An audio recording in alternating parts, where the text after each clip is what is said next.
The other thing I think is important to understand is that these autoimmune conditions turn on when we have big hormonal fluctuations. So I typically see Hashimoto's turn on during puberty.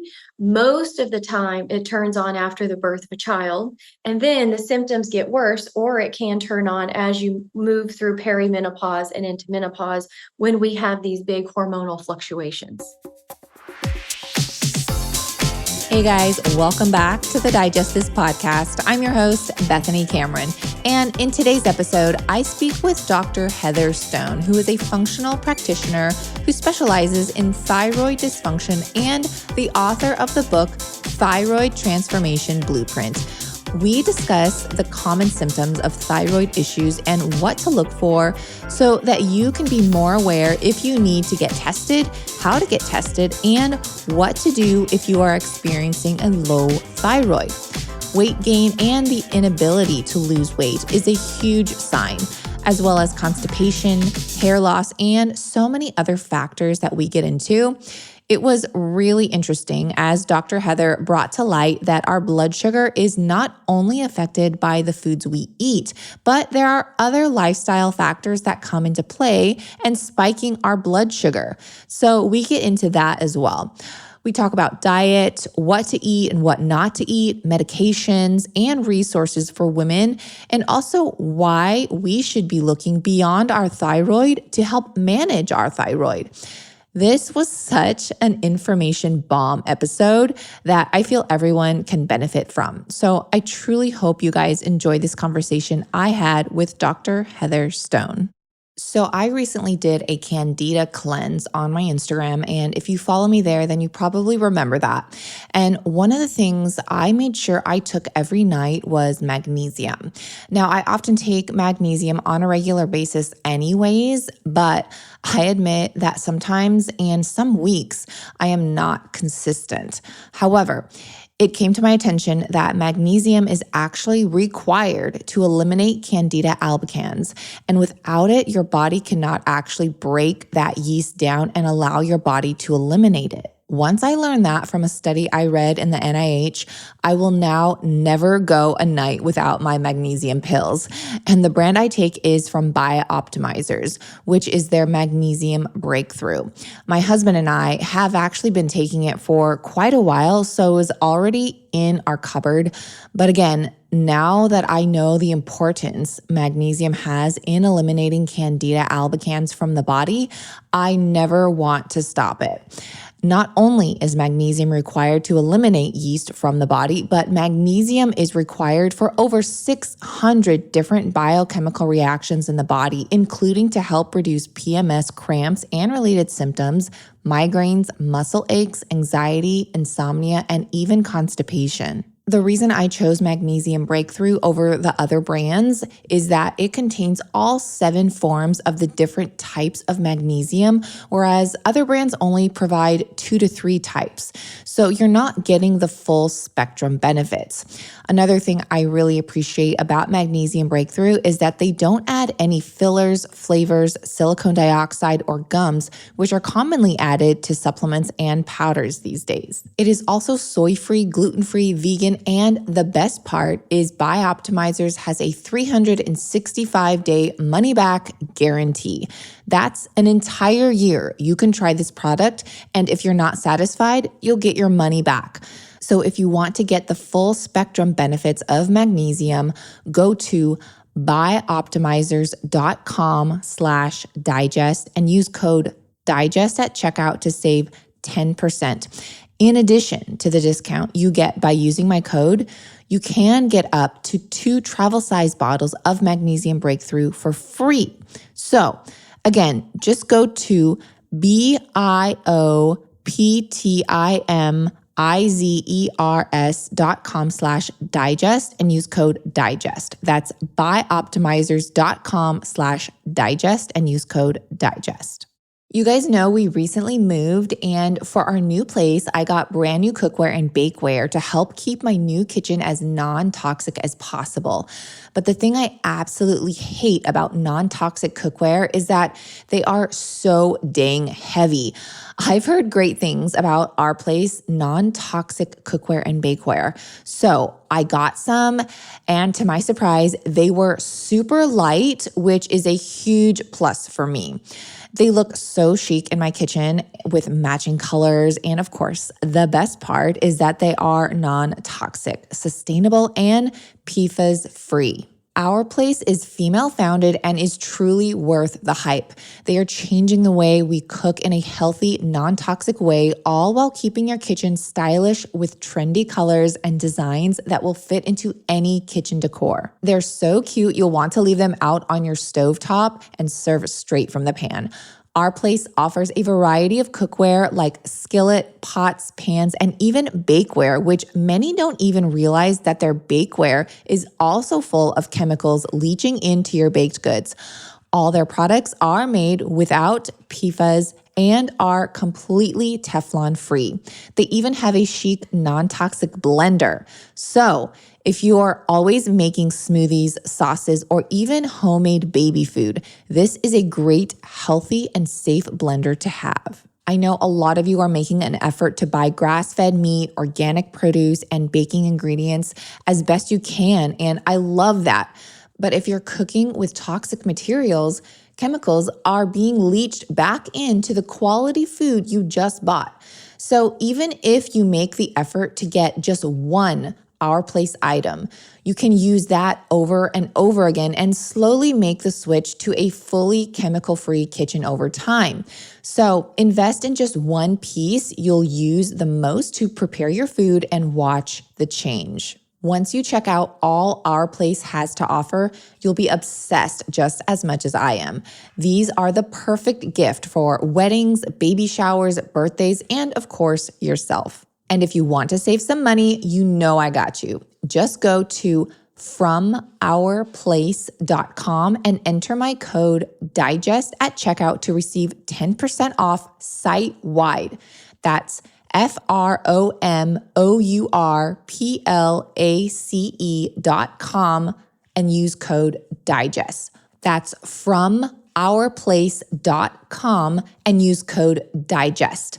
And Our Place offers a 100-day trial with free shipping and returns. So you really have nothing to lose. I hope you guys enjoy them. Thank you so much, Dr. Heather, for coming on today. It's a pleasure to have you. Thank you for having me. I'm excited to be here. Yeah, so I like to start off my podcast with rapid fire yes or no questions just to pique the listener's interest. So I just have a few questions, but you can only answer yes or no. Are you ready? Okay, I think I'm ready. Okay, first question. Is weight loss just about calories in, calories out? No. Is food the only thing that impacts our blood sugar? Nope.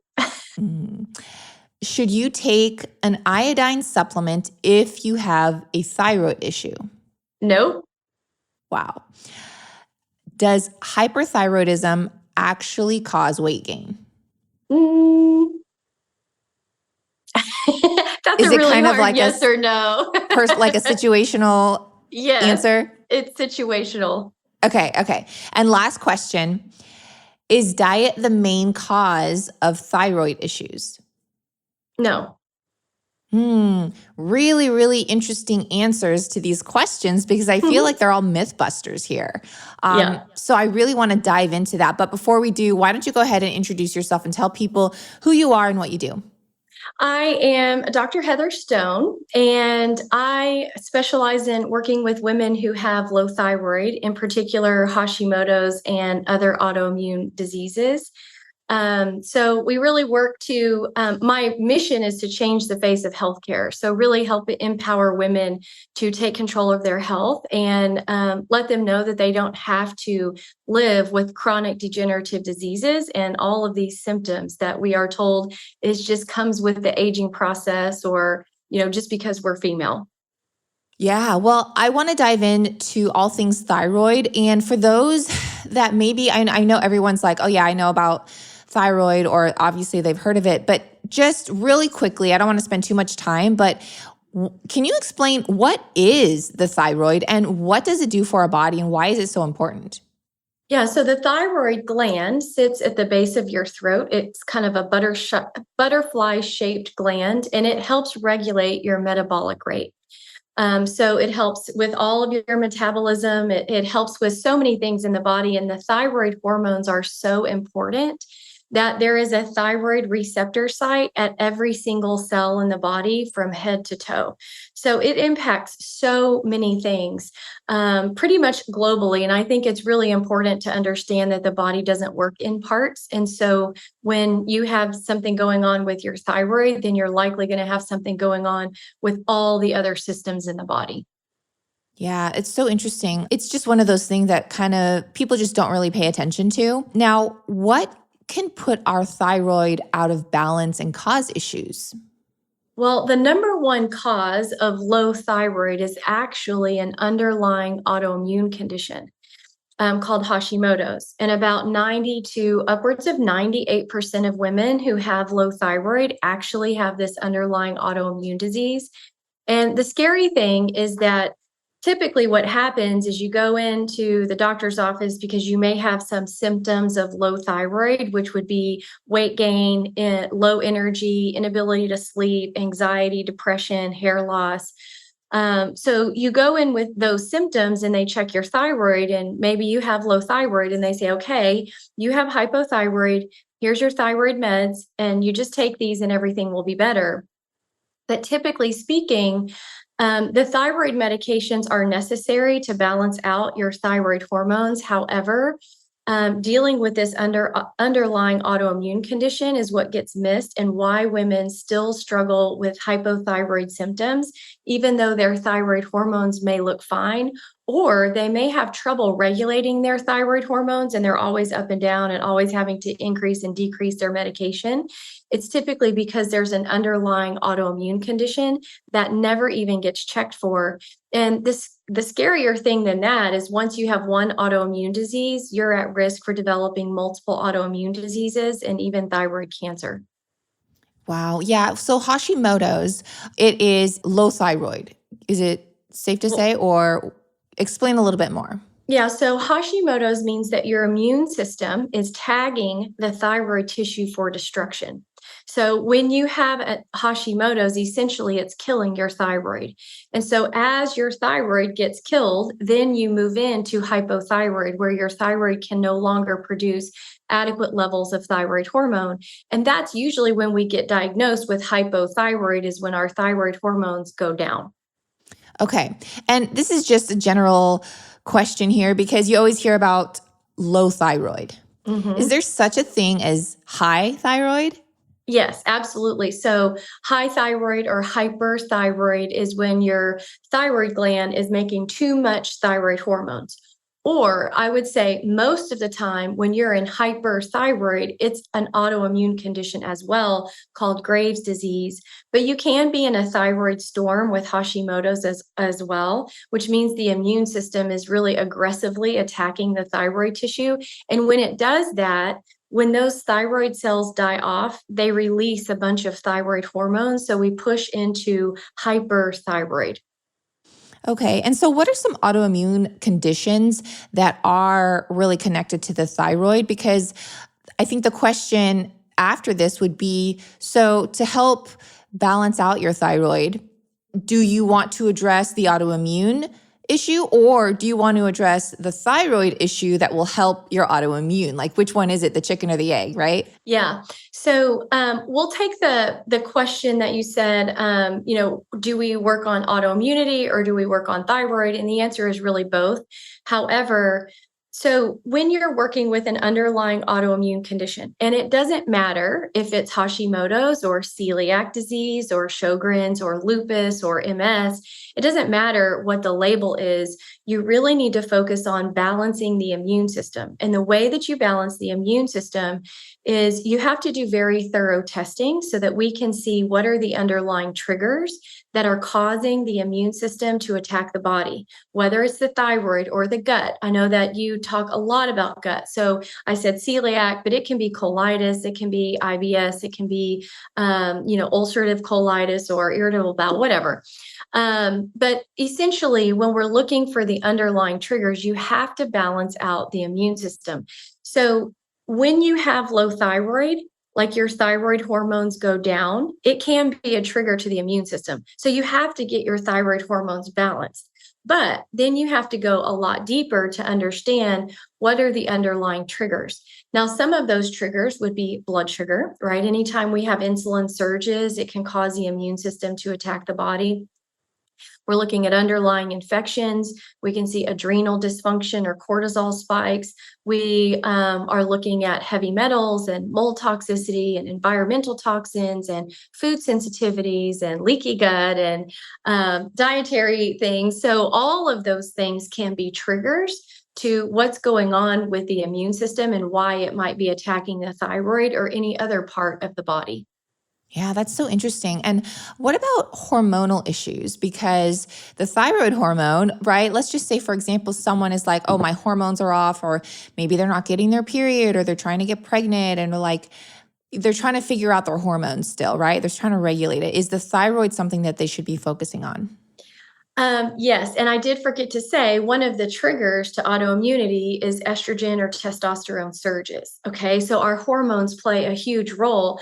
Hormones really react globally in the body. They have an impact on all different systems. So when we talk about our hormones in general, yes, we should always look at thyroid, but we also need to look at estrogen, progesterone, and testosterone. But we do have to remember that when we have estrogen surges and testosterone surges, it can cause the immune system to attack the body. So I see a lot of women who are going through perimenopause and menopause who get on hormone replacement. But the way that the application of the hormone replacement causes surges in their body, and then they'll notice all of these symptoms that are related to the thyroid.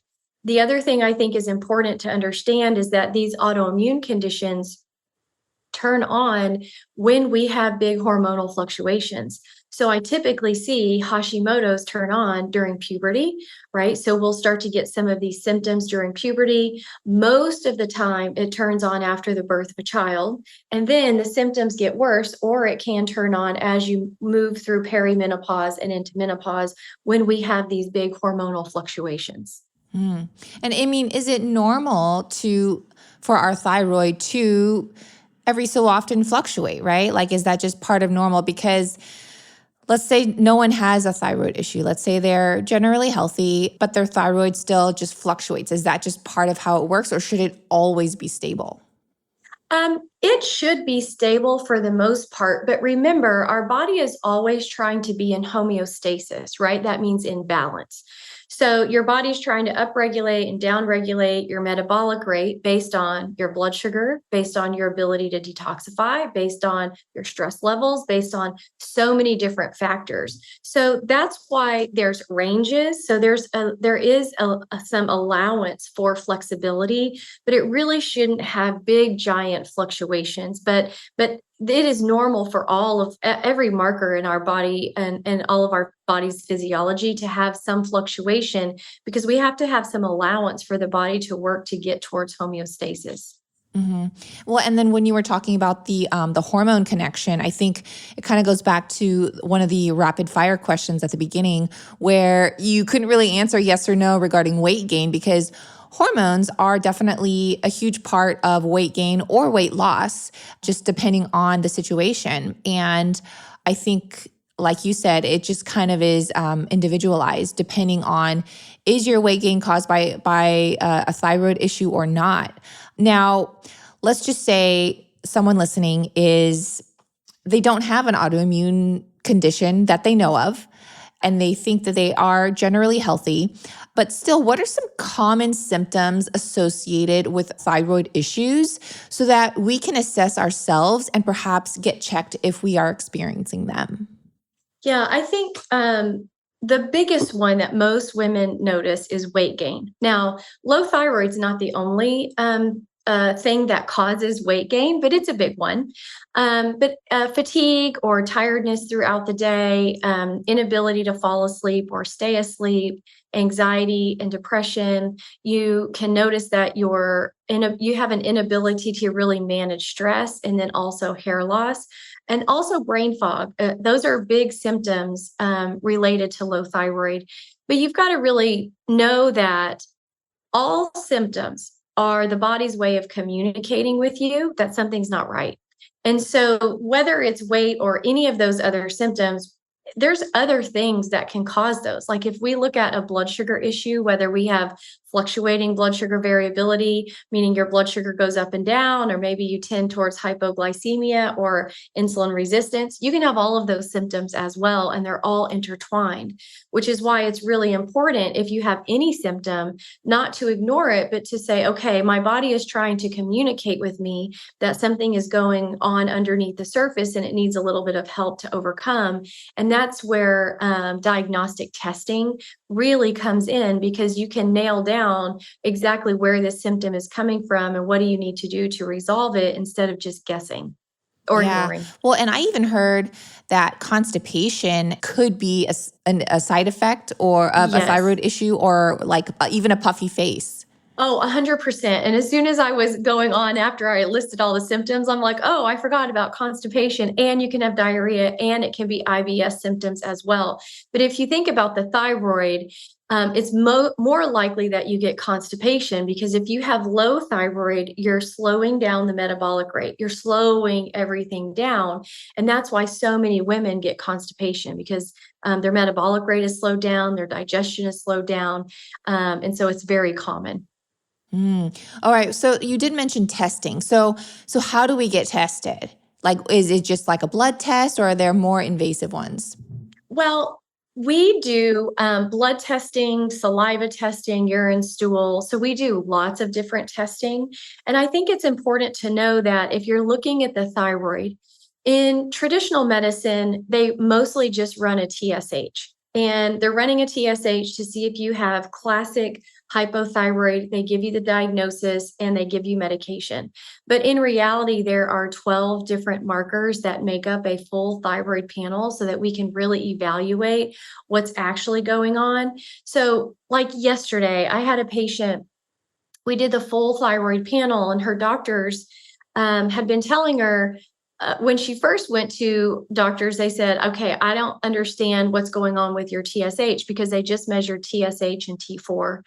And so they said, okay, you need to go to an endocrinologist. And the endocrinologist was like, I don't really know how to help you with this. Here, just take T3, because they had mixed messages. She had a really low TSH, which means hypothyroid. No, really low TSH means hyperthyroid, like your thyroid's overworking, but she had really low T4, which didn't make sense. So he's like, okay, I'm just going to give you some T3.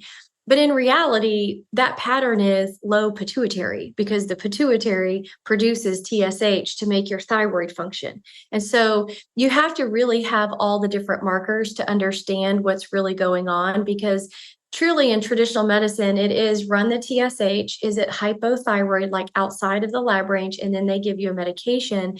But there's over 22 different underlying imbalances that can be going on with the thyroid that would not be detected just by looking at a TSH. So extensive testing is very important. So those are the markers that we run to evaluate the thyroid. But if you really want to get down to what's going on, you've got to have much more extensive testing in the blood by looking at blood sugar and your immune system and inflammatory markers. And, we do heavy metal and mold testing and stool testing, so we can look at the gut, because the gut is huge. So many women have underlying infections and we don't even know about it. So we wouldn't have a classic symptoms of having an infection like you would think diarrhea in the gut, but they could have no no symptoms whatsoever. And I find underlying bacterial infections and yeast and parasites, and your microbiome is really out of balance. So looking at all of that testing and also looking at cortisol and your full circadian rhythm and all of your hormones is very important to have a well-rounded understanding of where these symptoms are coming from, and not just pigeonhole people into, oh, you have low thyroid and we're going to give you medication. And then if that doesn't fix your symptoms, well, then we'll give you antidepressants and all the other medications that come along, like sleeping pills, and, oh, you just need to take fiber. And, the list goes on and on.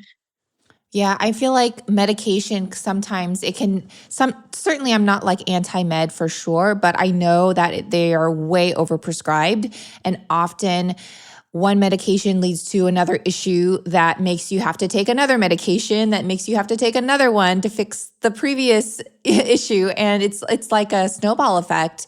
And so I think, like you were just explaining, a lot of doctors don't look at the whole picture and just look at one simple little test. And, speaking about that, what are the top 3 things that doctors are getting wrong when they try to manage women who deal with these issues?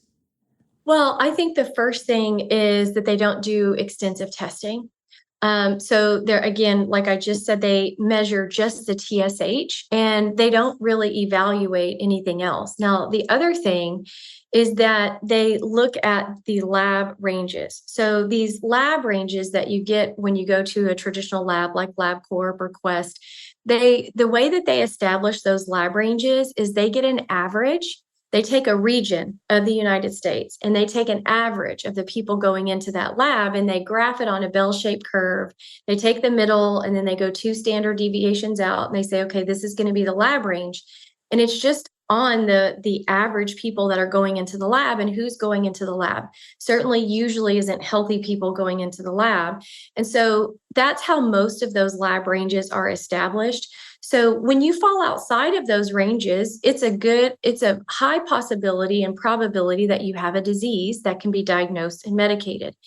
But what we want to look at are optimal ranges. Like, where should I be optimally functioning? And because when you're falling outside of the optimal range, but you're still within the laboratory range, we can see where the dysfunction is or where the underlying imbalances are, that we can work with the body to restore function and allow the symptoms to go away, not just waiting for it to become a disease to be medicated. Now, the other thing with thyroid patients that I think that doctors get wrong is they just tell them to go lose weight. It's like, here's your thyroid medication and your thyroid numbers look good, but yes, you're still overweight. So you just need to go lose weight. And the way that they tell them to lose weight is you just need to eat less or decrease your calories and exercise more. And that just does not work. And I feel like that could even wreck your hormones and like throw everything off. Totally wreck your hormones, because I think it's like, well, how little can we possibly eat? And then we get into this, intermittent fasting where we're eating in a 4-hour window and very, very few calories, and really putting our bodies into hibernation and wrecking our hormones and everything else. And so it just becomes so extremely frustrating. I actually get asked quite a lot on my Instagram about what omega-3 oil I take, and if there are any, quote, vegan fish oil supplements out there. Well, I actually don't take any fish oils, and I haven't for a very long time. Once I found out, it's dirty little secret. Literally. I'm not sure if you know this, but omega-3 fish oil supplements often go rancid, resulting in supplements that don't improve your health and can often have a negative effect, since you could potentially be consuming rancid oils. So instead of fish oil, try C15 from the company Fatty 15. The fatty acid known as C15 is the first essential fatty acid to be discovered in 90 years. And the best part, it is 100% vegan. Fatty 15 is delivering the world's first pure science-backed C15 supplement and has 3 times the healthy aging cell benefits of omega-3 or fish oil. That's crazy, you guys. This special fatty acid is derived from plants using a patented oxidation-resistant technology resulting in a pure form of C15. It's vegan and contains no flavors, fillers, allergens, or preservatives. C15 is the only ingredient in Fatty 15, which I absolutely love that this company just doesn't add anything else. It's 100% pure. Fatty 15 is also proven to resist oxidation factors both in and outside of the body and works in multiple ways. It repairs age-related damage to cells, protects them from future breakdown, plus boosts mitochondria energy output, and it activates pathways in the body that help regulate our sleep, mood, and natural repair mechanisms for healthier aging overall. This functionality leads to a myriad of exciting benefits now and as we age, namely improved metabolic, liver, and heart health, smoother functioning joints, deeper sleep, and healthier hair, skin, and nails. It comes in a sleek, reusable glass and bamboo jar, and refill capsules are shipped to your door quarterly in recycled material pouches. That's just 4 shipments a year. So whether you're vegan, don't like the taste of fish oil, or don't want to ingest rancid oils that are commonly the case with fish oil supplements, try Fatty 15 to help support and restore your long-term health. And who would I be without offering a discount to the Digest This community? So Fatty 15 has graciously given me the ability to offer you 15% off their 90-day subscription starter kit. Just go to fatty15.com/digest and use code DIGEST, and you can cancel anytime, so you're not committed.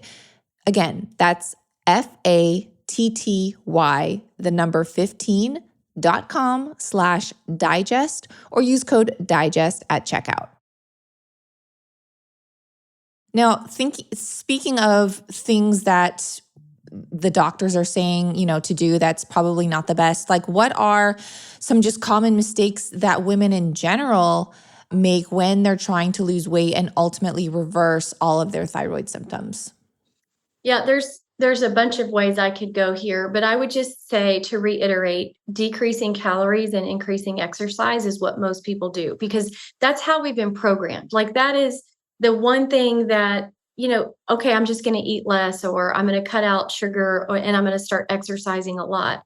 So it's really important that we understand that calories don't really matter whenever you're eating the right food, right? If you're eating protein, animal protein, and you're eating a lot of vegetables, then you really don't have to worry about calories. It is almost impossible to overeat calories when you're eating whole foods like proteins and vegetables.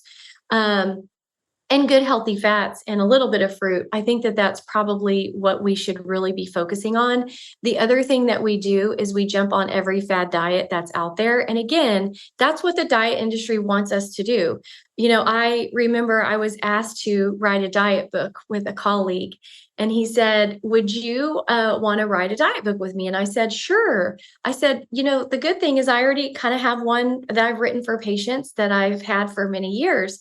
And he said, "Okay, let me see it." And so he took it to the publishers, and the publishers were like, "Yeah, I don't think that's going to work. It's not like faddish enough." And I'm like, "Okay." And he's like, "Yeah, we need something like the South Beach diet, or something that's kind of catchy and, like can kind of catch on. It can't be like too, normal."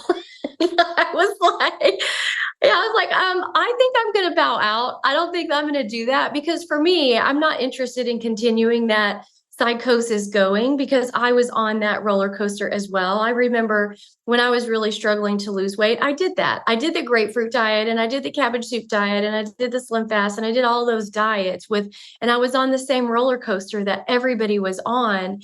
And once I figured out how to actually eat to lose weight and to maximize your body composition, everything was so much easier, and it became a lifestyle, and I wasn't on it for 30 days to lose 30 pounds, or, this short time frame where we really push our body to force it to lose weight and then we gain it all back. So that's one of the big things, is to stop jumping on these fad diets and really go back to eating whole foods, animal protein, lots of veggies, a little fruit, and some good healthy fats.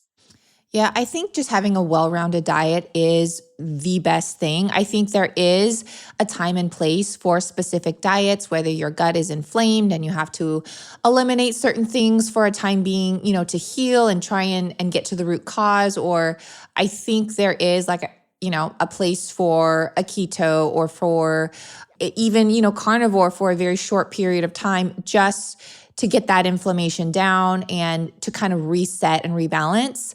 But, ultimately you do want to heal, and after the fact, just live a healthy lifestyle. And like you said, it should be a lifestyle, and it shouldn't be a 30-day run, right? Yeah. Now, I feel like up to this point, it's been all doom and gloom. These are the side effects. This is what people are doing wrong. Give us some hope. How can we manage, or even perhaps reverse some things? And what tips can you give anyone experiencing these issues? Yeah. So the good news is that there is a solution and there is a way out, because you don't have to live with these symptoms at all. And in fact, our bodies are born to heal. So we're not supposed to have symptoms, and we're not supposed to have all of these imbalances. We're supposed to be vibrant. We're supposed to be thriving and living an amazing life. And I think for women out there, the first step, well, I created a blueprint which allows women to get on the path so that they understand what steps they need to get back to happy, healthy, and lean. So the first pillar in the blueprint is you got to have measurable goals. All right. So you got to pick 3 to 5 goals that you're focused on, that you want to measure, that you want to achieve. And then you've got to find the motivation behind the goals. So this is not a New Year's resolution that gets broken in 6 weeks. This is, okay, these are my goals that I want to achieve. And this is my motivation, meaning I want to prevent chronic degenerative diseases, or I want to live a great life as long as possible, a great quality of life. I want to prevent diabetes or cognitive decline, or I want to be around for my grandkids. So you have to have good motivation behind the goals.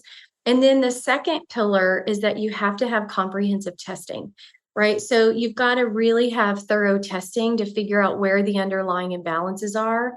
And then the third pillar is that you have to have someone who knows how to analyze and diagnose based on the functional ranges, and not just looking for diseases and giving medication, but we got to go a lot deeper to the root cause.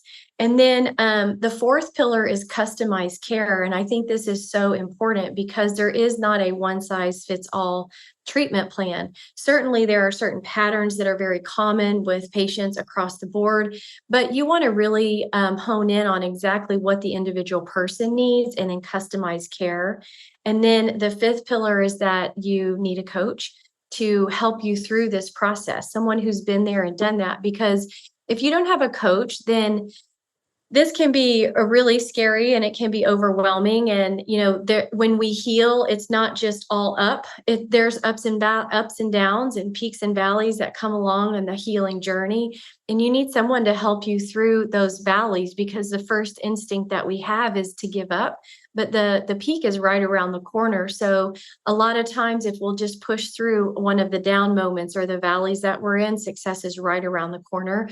So a lot of times you need a coach to help you through that process.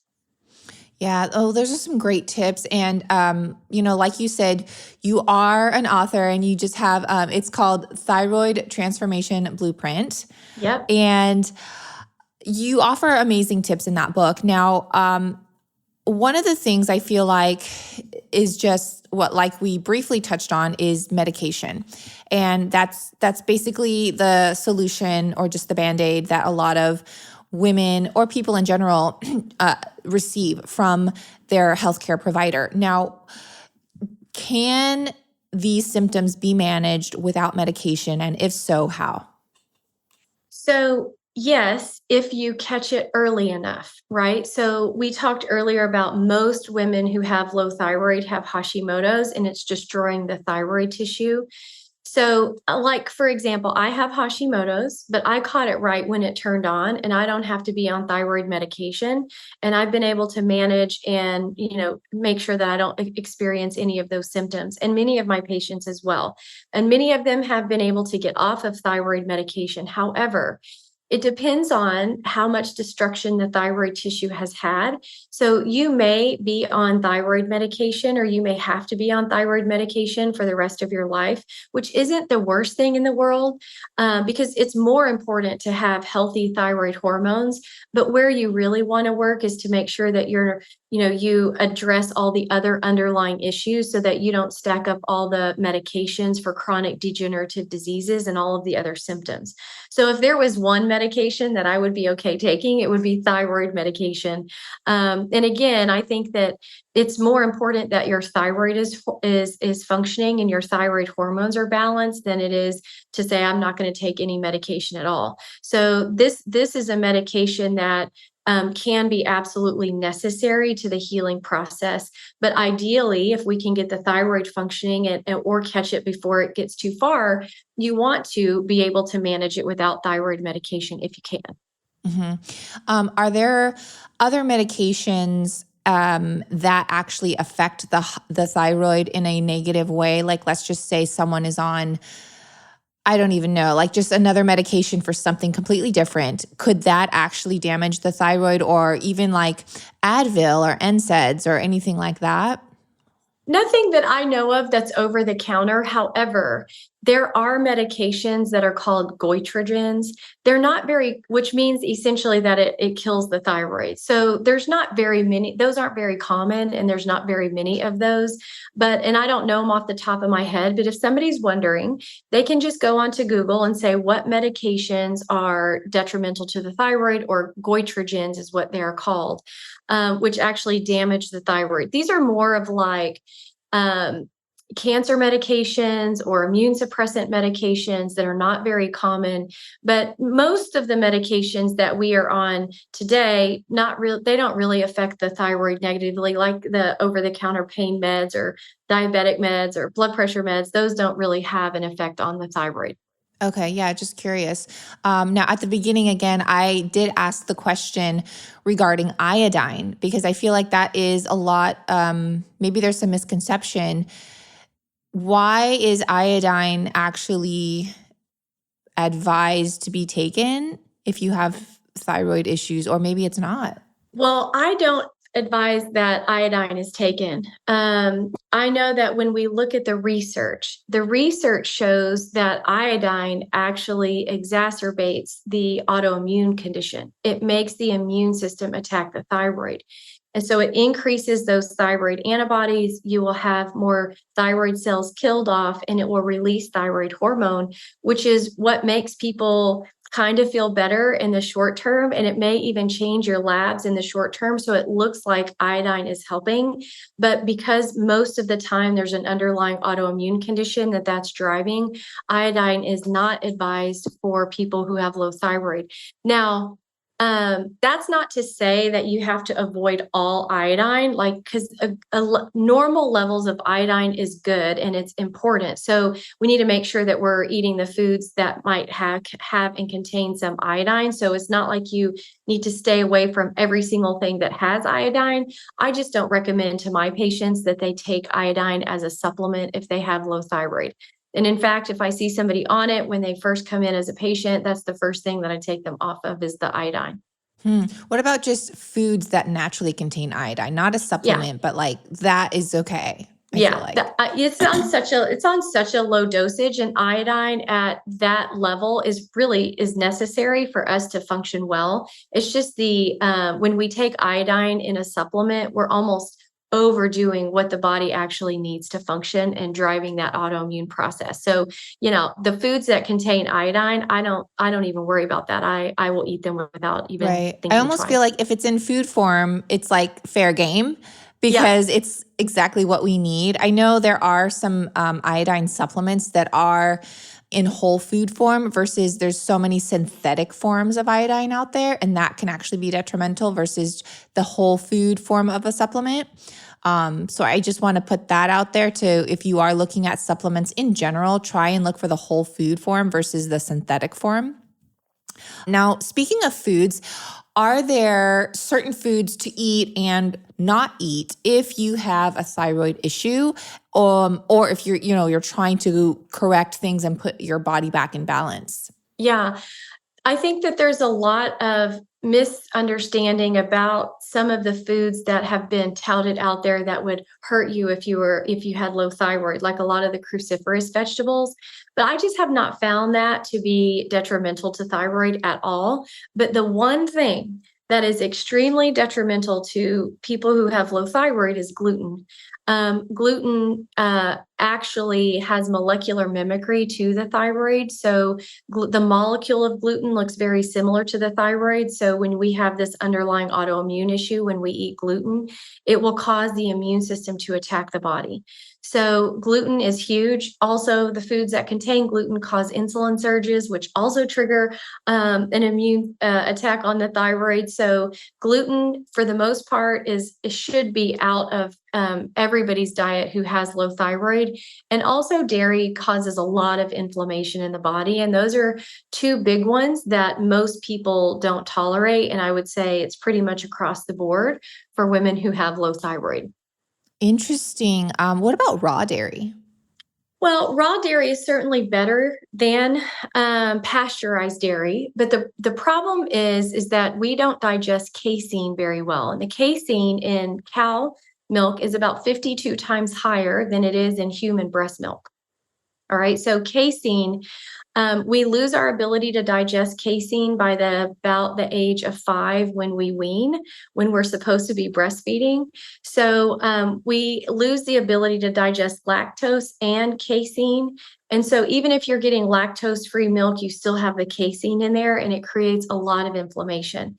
There's also, especially for women who are trying to lose weight, there's a lot of growth, insulin-like growth factor in dairy. Now, this isn't because they add it in, it's because that's what the cow needs to grow fast quickly. So the purpose of dairy is to grow a baby to full-size adult until they eat normal food. And so a cow, if you think about a cow, it's about an 80 pounds at birth, and it needs to grow to about 1,200 pounds in 8 months. And it does that with milk. And so, we are the only mammal that drinks another mammal's milk. And so this can be very detrimental to your immune system, but also to your weight loss journey. So I pretty much take all of my patients off of dairy and gluten. Oh, so interesting. I mean, my followers and listeners know I eat yogurt. I eat like cultured dairy yogurt like nobody's business. And I feel like it's helped me personally in like just my gut and digestion and just feeling good. I know everyone has their own like journey, but I definitely can see how gluten can affect someone, even if you are not celiac. Yeah. And, and you just say, oh, well, I'm obviously not going to have a celiac reaction, but it can cause other issues. So that's why I stay away from gluten. Yeah. And I think gluten, a lot of people think, well, nothing happens to me when I eat gluten, and they're thinking about their digestion. But gluten is more of a neuroinflammatory process as well. So it actually will attack the cerebellum of the brain, and it causes a lot of inflammation. I would say rarely does it cause major issues with digestion, but it creates all these other issues in the body that we don't necessarily associate with gluten, like anxiety and depression and inability to sleep and brain fog and blurry vision. So a lot of those things can be related to gluten, not just an upset stomach. And we also have to remember that there's a difference between an allergy and a sensitivity, right? People who have autoimmune celiac, they're going to know it when they get gluten, and it's going to be really detrimental. People who just have a sensitivity, but not necessarily an allergy, the symptoms can be, not right away. Like my son, when they were younger, they're now 20 and almost 18. But my son, when he was younger, we had a gluten-free household and have since they were born. But, they go to school and they go to friends' houses and they're going to get into gluten. And what I realized is that, he was getting these migraine headaches. And I was like, man, what in the world could be causing that? And so then I would trace back like what he was eating or what he was doing. And it was almost exactly 48 hours after he ate gluten that he would get a migraine. And so it's not immediate. It doesn't have to be immediate. It can be. It can be 48 hours. It can be even longer. So it's important that we realize that when we eat gluten, those antibodies stay circulating in the system for up to 90 days. So it's very important that we aren't like mostly gluten-free, because if you're mostly gluten-free, then you're not gluten-free. Yeah, yeah. And you make a good point too about it staying in your body for 90 days, because I feel like a lot of people, maybe they'll try eliminating something for a week or 2 weeks. And they're like, oh, well, I still feel the same. It's not working. So to give it at least 90 days to clear your system, I think is a good reminder to ourselves. The interesting thing with gluten, there was a study that was done that said they predict about 100% of Americans are sensitive to gluten. So really anybody watching this podcast is probably sensitive to gluten because of the way that we process wheat in our country.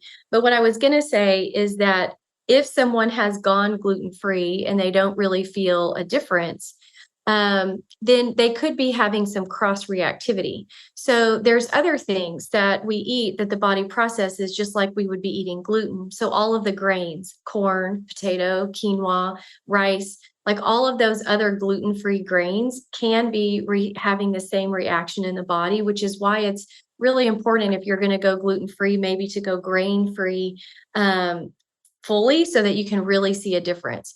At the end of the day, all of those grains raise blood sugar. So, in my opinion, we shouldn't be eating grains at all because we all have a blood sugar problem. 80% of Americans are either overweight, obese, or severely obese, which is absolutely crazy. So just know that you can go gluten-free, and if you don't feel any different, then maybe it's the other grains that are still creating some of the issue. And if you're still feeling terrible, maybe it's not the only thing that's causing the symptoms, right? So a lot of people, they'll get gluten out and then they'll say, I don't feel any different. So they add it back in. So gluten is not healthy. So you take it out, but then maybe you have other food sensitivities. Maybe you have other imbalances that might be causing the symptoms. It's kind of like saying, I took out soda and it didn't make a difference. I still feel terrible. So I'm going to put soda back in. So it's like you made a good, healthy choice, but then just because you didn't have some expected outcome, you're going to put that unhealthy choice back in. So just keep moving forward on this path till you really understand what's going on underneath the surface, and you've truly handled it. My experience is that when we have symptoms, it's not usually just one thing; it's multiple. Yeah, you make a good point too. I think that, like you were saying with the soda, it's like someone saying, "Well, yeah, I took out soda, but I still eat Jolly Ranchers, every day. So why do I still feel like crap?" Right? Exactly. So in that point, I think an elimination diet at the beginning is a good idea to really kind of pinpoint what you're sensitive to, and then goes back to the diet controversy where there is a time and a place for specific diets to really kind of get down to the nitty-gritty and figure out if something is a trigger for you. Absolutely. For us, I always put every patient on an elimination phase diet in the beginning so that we can kind of get rid of all the inflammation, heal the gut, and then we slowly add foods back in to get to a diet that is something that you can do for a lifestyle. And it's important not to do elimination for too long because then you start to impact your microbiome, right? You start to decrease the diversity of the microbiome. the more limited your diet is. But after you eliminate and get rid of all the inflammation and you try to really get the body functioning well, and then you can tolerate other foods. We shouldn't be allergic or have reactions to all of these foods, but we do because we've got leaky gut or our immune system is out of balance. We've got lots of inflammation. So you do have to, most people have to go to an extreme for a short period of time and then move into more of a lifestyle phase. Mm-hmm. And now you had mentioned that gluten and grains do spike your blood sugar. Now, at the beginning of the episode, I had asked the question, is food the only thing that impacts our blood sugar? And you said no. Yeah. So the other things that impact your blood sugar, this is really important because I work with so many women. I would say most of the women I work with, 95% of them have a blood sugar problem. And they come to me and they're like, Dr. Heather, my diet, it's exactly what you've been saying. You know, I've been following you and I do exactly what you've been saying. And I still have this blood sugar problem. And I said, okay, so your diet is a piece of the puzzle, but we have to figure out what else might be going on underneath the surface that's creating this blood sugar issue. So other things that can cause a blood sugar problem are underlying infections. Yesterday, I had a consultation with a girl who had a perfect diet, like for the most part, perfect lifestyle. She's been doing this for a long time. She just really has not gotten anywhere with her weight. So I did her labs, and sure enough, she had a pretty significant underlying viral infection pattern. So that was one of the big issues. She was also dealing with mold toxins. So mold toxins can actually bind to the insulin receptor sites and create a blood sugar problem, right? So any kind of mold toxins will and can cause blood sugar issues. Also, when we're dealing with cortisol, so your stress level. So that was another thing that I was asking her is, all right, how's your stress level? How has it been when you first started gaining weight? Was there a big stressor? And absolutely there was. And it's also important that we realize that a lot of times we don't feel like we're stressed out, but do you realize you can actually trigger the stress response by a thought alone? So a thought can actually trigger neurotransmitters and neuropeptides, and then that triggers the pituitary to communicate with the adrenal glands and release stress hormones just by what you're thinking. So that raises your blood sugar. So those were probably the big things. I would say underlying infection. Oh, your liver is also, your liver and your blood sugar get stuck in these vicious cycles where your blood sugar will impact your liver and then your liver impacts your blood sugar. And then, of course, low thyroid can cause weight gain despite how your diet is. And then your liver impacts your thyroid and your thyroid impacts your blood sugar. And so everything really works together. So diet is a piece of the puzzle.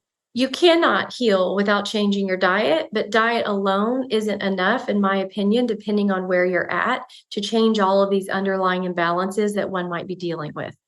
Yeah, that's a really good point. Now, what is the number one tip you give someone looking to experience a thyroid transformation, like the number one? That's kind of hard, but I would say I know you just talked about everything working together. Now I'm asking you just pick one. Well, I think the most important thing is to get testing, to get thorough testing, because that starts the whole journey.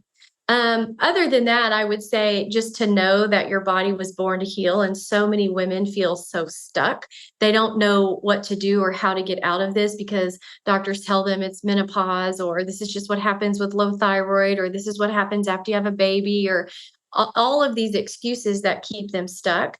So just to have a knowingness that your body was born to heal and not meant to stay in this symptomatic state. But ultimately, the most important thing to do is to find a practitioner that will do very thorough testing, because that is the key to the rest of the journey. And how does one find the right practitioner? Well, I would start by looking for functional medicine practitioners. Now, not all functional medicine practitioners are the same, and I think that it's now a buzzword. So a lot of people say they do functional medicine, but not really. So in order to find a good functional medicine practitioner, I would say just start the interview process and meet with and have a consultation. And the key to finding a good functional medicine practitioner is finding somebody who will do thorough testing. A lot of practitioners that say they do functional medicine don't do testing. So that's your first key that might not be a good fit, but somebody who does thorough testing from the beginning and then does follow-up testing throughout a treatment plan to make sure you're moving in the right direction and recustomizing as we go is what I would look for in a doctor. Now, Dr. Heather, do you accept patients outside of your area? Do you do telehealth, or is it for you, do you only do in person? No, so we are fully virtual now. We are in 5 states and growing. So we're in Colorado, Texas, Arizona, Indiana, and Wisconsin. And then we have about 4 more states that we're getting ready to move into. But I have a Facebook group that I think is helpful for anybody in any state, which is Happy, Healthy, and Lean. So if you just go to Facebook and you search Happy, Healthy, and Lean, it's a women's only group. And I do master classes. At this moment, we're about 41,000 women in that group. And it is just an amazing group of ladies. And they're from all over the United States. And they start implementing things that I give them. And there's one lady in particular who's lost over 100 pounds. I've never even met with her. She just implements the things that I talk about in the master classes, and she's doing awesome. And then there's some things coming around the corner. I'm creating an app and I'm doing some live events. So we'll have access to others who are outside of that area as well. That's so wonderful. And I feel like the Facebook group can really just be a great way of support for anyone that feels alone. And, just looking for that just support and needing someone else, as well as advice. And I feel like in today's day and age, a lot of people do feel alone, whether it's a thyroid issue, a gut issue, whether it's relationship issue, like they just feel alone. And just to have that support really gives a lot of hope and encouragement to those. And I don't want this podcast to be all doom and gloom, because I do want people to walk away from this having hope, knowing that there are solutions and knowing that you can still live an amazing life and even reverse some symptoms. So I want to give that message out there. And I think it's important too, when you're on this health journey, like you said, you can feel like you're so alone because, that maybe your immediate circle of friends and family, they just don't understand what you're doing or why you're doing it. And you can get a lot of grief in that way. But there are women in this group who have been on this journey. They're just starting. And then there's some women who have been a patient of mine for many decades. And so it's really great to know that you have women around you who have been there, done that, or are at the same place as you so that you can ask questions and you can feel like you're part of a tribe and not stuck on an island by yourself. Because if you're by yourself and you feel alone and you don't have anybody to really communicate or talk to or ask questions to, then the likelihood that you're going to stick with these healthy choices is very low. So you absolutely need to be connected to others who are on the same or similar journey in this health space. Yeah, for sure. Well, I think that's a wonderful note to end on. And then I will be sure to put a link to your book, a link to your Facebook group, your website in today's show notes so people can easily find you and access all the resources that we talked about. Awesome. I appreciate that. And thank you for having me on. I had a great time. Awesome. Well, we'll have to have you back. Thank you so much. Thank you. Thanks for listening to this episode of Digest This. If you enjoyed this episode, please leave a review in your podcast app to let us know. If you're ever wondering how you can support me and this podcast, sharing it with your friends and family is the best way. This is a Resonant Media production produced by Drake Peterson and edited by Mike Fry. To email the show, message us at digestthispod@gmail.com. See you next time. The content of this show is for educational and informational purposes only. It is not a substitute for individual medical and mental health advice and does not constitute a provider-patient relationship. As always, talk to your doctor or health team first.